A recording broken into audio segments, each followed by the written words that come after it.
Bonsoir à tous, je m'appelle Félicia. Je fais beaucoup de choses, mais j'aime dire que je suis tout ce que vous voulez que je sois, parce que tout me va.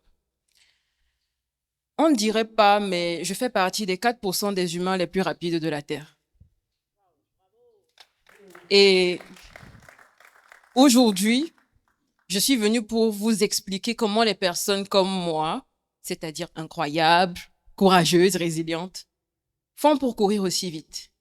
Donc je vais vous dire le pourquoi, non, le comment, le pourquoi et le pourquoi pas. Commençons par le comment. La première chose qu'un être humain apprend au cours de sa vie, en tant qu'humain normalement constitué, c'est marcher. Moi, j'ai appris 3 fois. La première fois, c'est comme n'importe quel autre enfant. Un pied, ensuite l'autre vient. Tu peux tomber, mais tu dois te relever. La seconde fois, c'était à l'issue d'un accident qui m'a valu une amputation. Les médecins m'avaient dit que je n'allais plus jamais pouvoir marcher.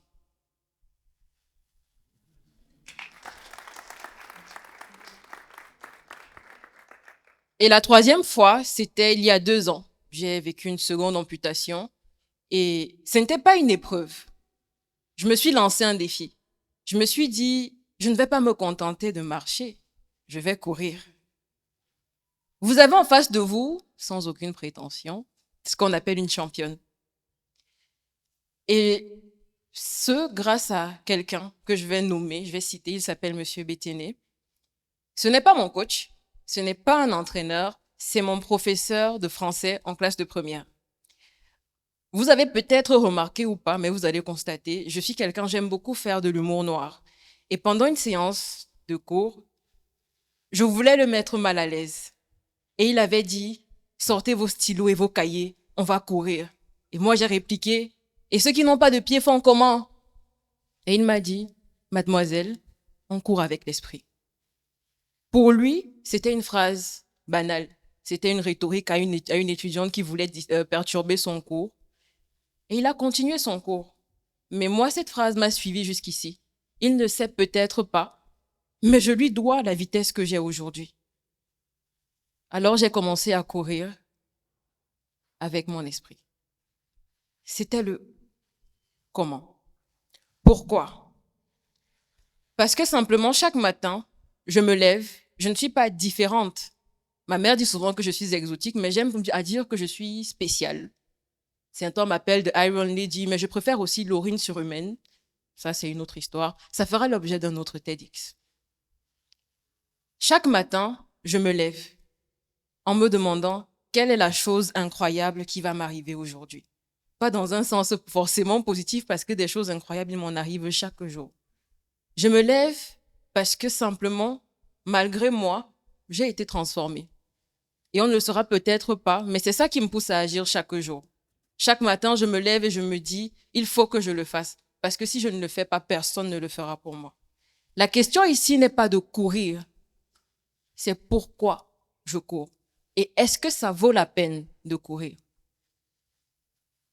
Vous savez, j'ai fait beaucoup de choses du haut de mes petits 24 ans. J'ai été partout là où on ne m'attendait pas, surtout là où on ne m'attendait pas. Pour la simple raison que j'en avais envie. J'aime à dire que l'esprit guérit le corps, et c'est vrai.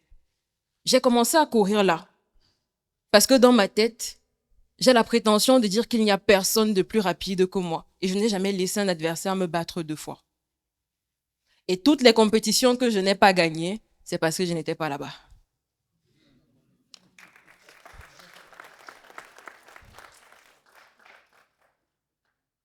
Parce que j'ai été persuadée qu'on peut me couper un pied, 2 pieds, une main, mais on ne pourra jamais couper ma façon de penser. On ne pourra jamais m'enlever qui je suis. La partie restante, à l'issue d'une amputation, s'appelle le moignon. Et laissez-moi vous dire que chacun d'entre vous ici en a un. C'était un rêve, quand tu étais petit, on t'a dit, c'est pas possible pour toi. C'était la jeune fille à qui on a dit que les filles chez nous ne vont pas à l'école. C'était celle à qui on a dit que tu prends trop d'espace, tu rêves trop grand chez nous, ce n'est jamais arrivé. Pourquoi tu veux faire comme les autres? La question ici n'est pas pourquoi vous ne faites pas pourquoi vous ne faites-vous pas ce que vous ne faites pas avec ce que vous n'avez pas? C'est que faites-vous de ce qui reste? Si on t'a dit que tu n'étais pas assez belle pour faire un concours de beauté, d'accord. Arrête de te concentrer sur, oui, je ne peux pas faire un concours de beauté. Demande-toi, qu'est-ce que je peux faire? Si on t'a dit que tu n'étais pas assez talentueux pour faire quelque chose et que tu as eu pour moi, malheureuse idée d'accepter que tu ne l'étais pas, qu'est-ce que tu fais avec ce que tu as? Chaque matin, quand vous vous levez, arrêtez de penser à ce que vous n'avez pas. Parce que vous négligez ce que vous avez. Qu'est-ce que vous en faites? Là, nous étions dans le pourquoi. Maintenant, allons dans le pourquoi pas. Je vous ai dit que je fais plein de choses. Je ne fais pas que courir. Je prends beaucoup de plaisir aussi à concourir. Il y a 2 ans, j'ai eu la merveilleuse idée d'aller me présenter à Miss Cameroun sur une base très simple. Il était marqué sur l'affiche « Être belle physiquement », avoir un t-shirt noir et un pantalon noir avec une paire de talons. J'avais tout ça. Alors, je me suis pointée. J'ai passé le casting et je savais qu'en les mettant devant les faits accomplis, après les shootings, ils ne pourraient plus me chasser.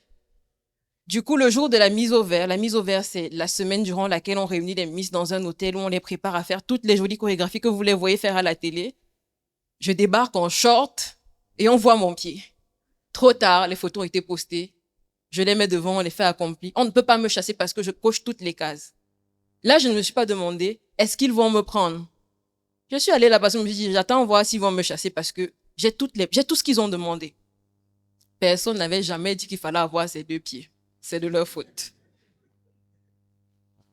Le deuxième cas, très souvent, quand on me voit, on a l'impression que je suis une tête vide. Je ne sais pas quel lien il y a entre le pied et le cerveau, mais ça ne m'a pas empêché d'aller à l'école. Et honnêtement, je pense que j'ai quand même de bonnes notes et que je rends mes parents fiers. La preuve, je suis devant vous. Si je m'étais concentrée sur tout ce que je ne pouvais pas être, j'aimerais vous dire que la liste est longue, mais ça ne m'a jamais intéressée. Je ne serais pas ici devant vous.